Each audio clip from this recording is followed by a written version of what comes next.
Eh bien salut tout le monde, c'est Witrax, on se retrouve pour une nouvelle vidéo sur la programmation au C. Aujourd'hui on se retrouve pour étudier les fonctions principalement, puis dans une autre vidéo on étudiera les procédures qui sont un peu plus complexes à comprendre, on va dire, et à manipuler. Donc on va retourner dans notre dossier de d'habitude et créer un nouveau document. Donc on va créer un nouveau document qu'on va appeler fonction.c.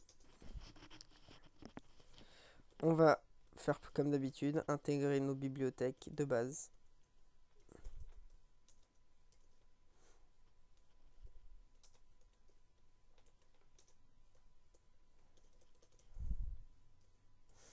stdlib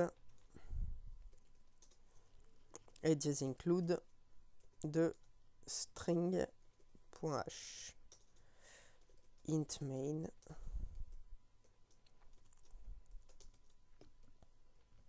Donc comment marchent les fonctions? Une fonction, c'est comme un bout de code qui va être appelé dans le programme. On va taper par exemple, donc ici ça sera l'appel de la fonction. Et rien qu'en faisant ça, ou presque rien qu'en faisant ça, on va remonter dans notre code, en haut du int main, et récupérer toute la fonction, aussi grande soit-elle. Donc, on va montrer ça d'un peu plus près. Ça fait que, à la compilation, il lit dans l'ordre, il va se rendre compte qu'il y a une fonction au-dessus du int main. Il va donc l'enregistrer, la stocker, et pourra être réutilisé dans tout le programme. Par exemple, si vous devez faire plusieurs fois la même chose, vous avez juste à taper le nom de la fonction, et elle fera ce qui est dedans. On va étudier un cas simple aujourd'hui. On va étudier l'addition de plusieurs nombres entre eux. Donc int nb1, int nb2 et int résultat.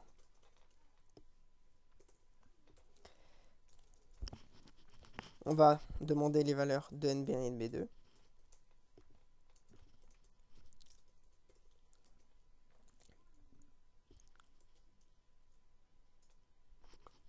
Nombre 1. Et on va lui demander scanf de %d virgule et nb. De la même manière, printf nombre 2 et on fait un scanf %d puisque c'est toujours un entier, donc j'ai oublié les guillemets, %d et on la stocke dans nb2. On enregistre et donc on va récupérer nos deux valeurs. On va donc créer une fonction qu'on va appeler calcul. On va faire calcul.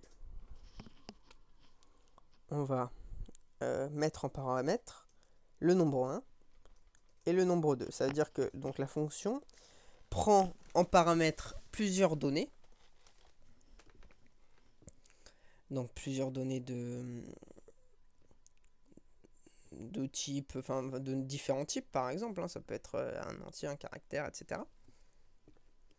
Et donc plusieurs données. Et le résultat sera le type retourné. Donc ce type, il sera défini tout en haut. Donc on met calcul nb1, nb2, et juste là on met que c'est le résultat qui prendra la valeur de cette fonction. Donc de la même manière, résultat égale calcul nb1, nb2. En haut du int main, on va créer notre fonction. Donc cette fonction, on va dire qu'elle retournera un entier. Pas forcément bien sûr, mais on va donc prendre le cas le plus simple parce que on va prendre des nombres 1 et nombres 2 qui sont des entiers naturels. Donc int, on va mettre le nom, calcul, le même nom qu'en bas, faire attention.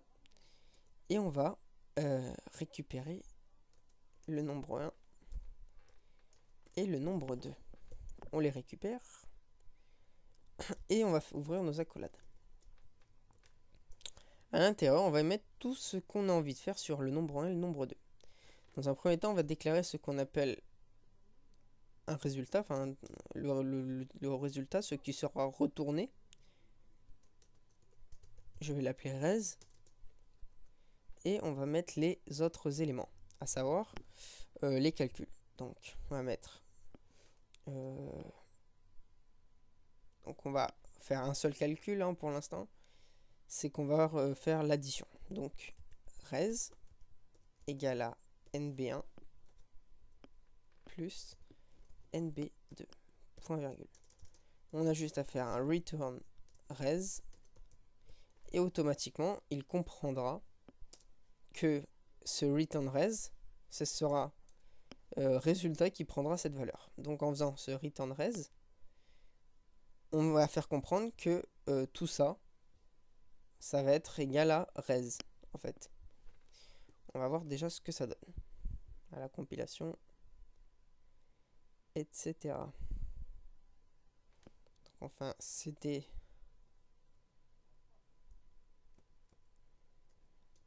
voilà, et on fait un gcc de fonction.c. On me dit qu'il y a une erreur. Alors, je me suis trompé dans l'écriture de scanf, apparemment. Voilà, on va vérifier scanf. Voilà. On essaie de recompiler parce que ça a quand même créé le... Apparemment, ça a mieux marché, mais ça me l'avait quand même créé, hein, donc ça a essayé de faire quelque chose. On va l'exécuter. Donc là, j'ai pas renommé, donc par défaut, il s'appelle à point haute. On l'a déjà vu. Nombre 1, 2.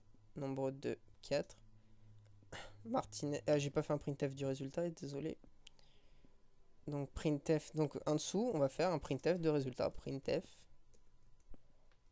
résultat.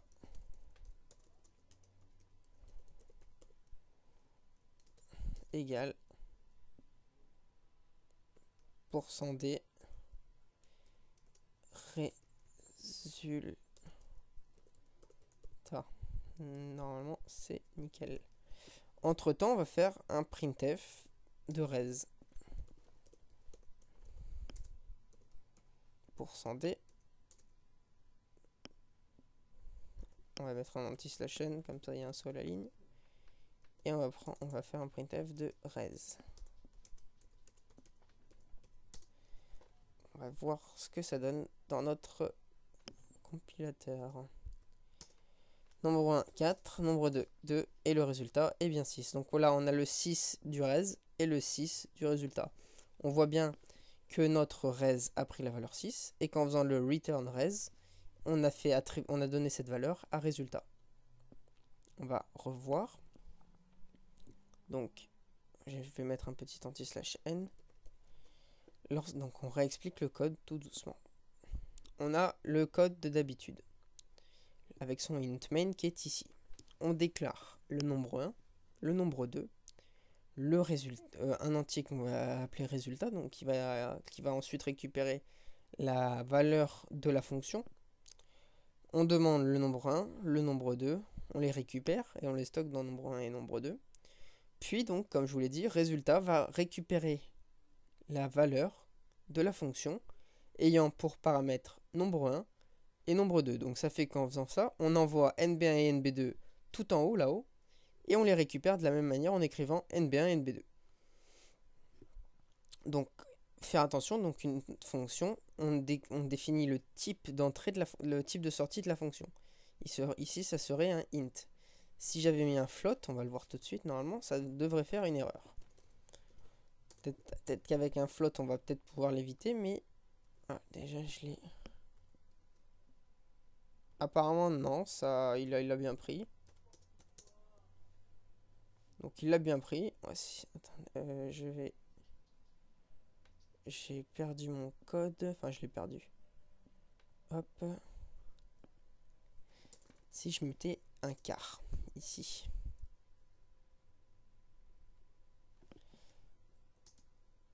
Bon, il me le compile, donc à la limite, il a pas trop de soucis avec ça. Mais ici, donc, on est d'accord qu'on doit mettre le type de sortie, le type du résultat. Si c'est un entier, un réel, un caractère. Ici, notre résultat sera un int, donc un entier. Donc on a vu les principales choses que l'on pouvait faire dans une fonction. On va étudier une dernière chose, c'est mettre des if à l'intérieur, mettre des conditions, tout comme les autres choses, tout comme les autres morceaux de programme, mettre des conditions à l'intérieur. Par exemple, mettre un while, on va mettre un while tant que nb1 nb1 inférieur à nb2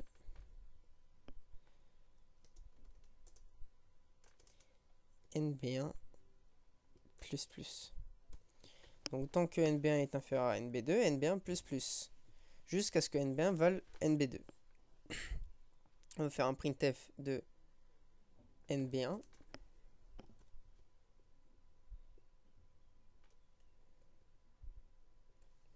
Un printf de nb2.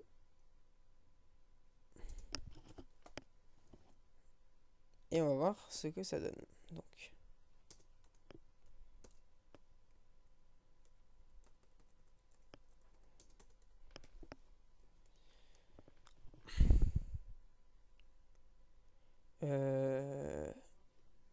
et res égale à nb1.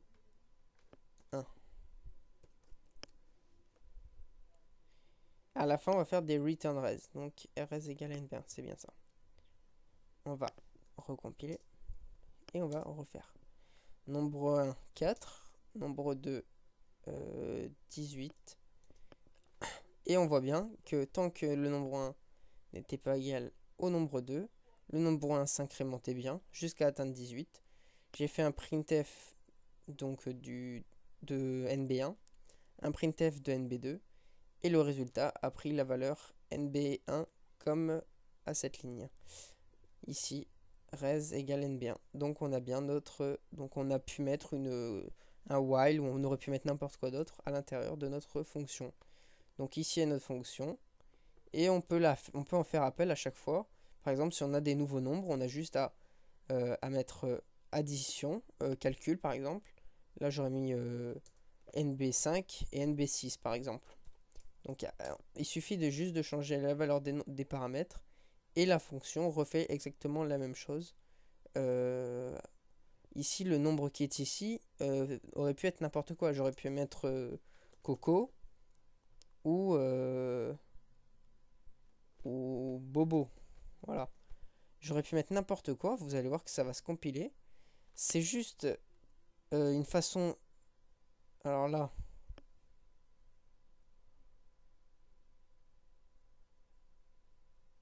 Alors là, merci. J'ai dû modifier une chose.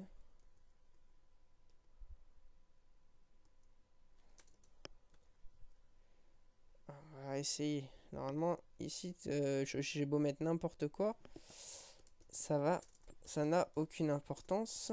D'ailleurs, on va essayer de regarder. 1 NB1 et 1 NB2. Donc je recompile parce que undeclared first use in this section. J'ai dû faire quelque chose. Ah oui, oui, donc dans ce cas, si là je mets un NB1 ou un NB2, il faut que je le modifie dans tout le reste. Donc je vais remettre Coco et Bobo et je vais vous montrer. Donc j'avais pas fait gaffe sur le coup. C'est vrai que... Et là, donc, on va modifier, on va juste mettre Coco et Bobo. C'est vraiment... Ça n'a aucune réelle signification en fait de mettre NB1 et NB2 en haut. On peut mettre n'importe quoi, c'est juste pour se repérer. On aurait pu mettre premier nombre, deuxième nombre en fait. Mais dans ce cas-là, si on met que deux éléments, il faudra bien qu'on envoie deux paramètres. Si en bas j'avais mis trois paramètres et que là je dois en récupérer que deux, ça n'aurait pas compris ou ça n'aurait pas pris en compte le dernier. Donc on met Coco, Bobo, ici Coco, et pareil ici Bobo. Voilà, on va voir tout ça. Donc ça se compile, ça marche. Un NB1, donc NB1. L'autre on va mettre 15. Et vous voyez. Ah, il est pas content.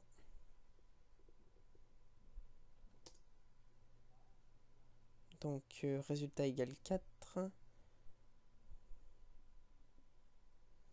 Donc il a pas été content. 4.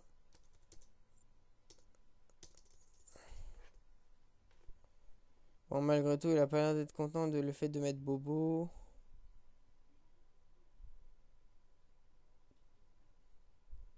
Il le prend mal. Calcul NB1, NB2. Tant que... Donc là, je me suis trompé. J'aurais dû mettre Coco. Ouais, Coco.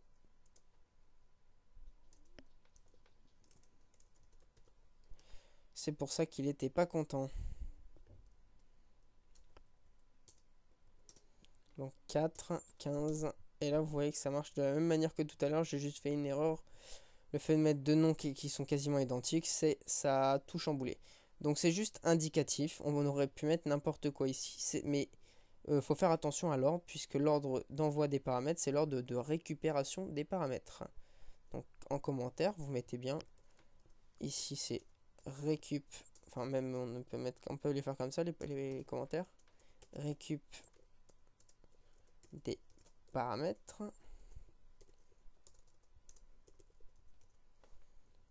Et là, tout en bas, donc c'est l'envoi des paramètres. Donc voilà, on a vu les principales choses à voir pour les fonctions. Et dans la prochaine vidéo, on va commencer à étudier les procédures, qui est quand même quelque chose d'un peu plus compliqué. Voilà, donc salut tout le monde, c'était Witrax. On se retrouve dans une prochaine vidéo. N'hésitez pas à vous abonner si cette vidéo vous a plu. Et à mettre un petit like. Voilà, salut tout le monde.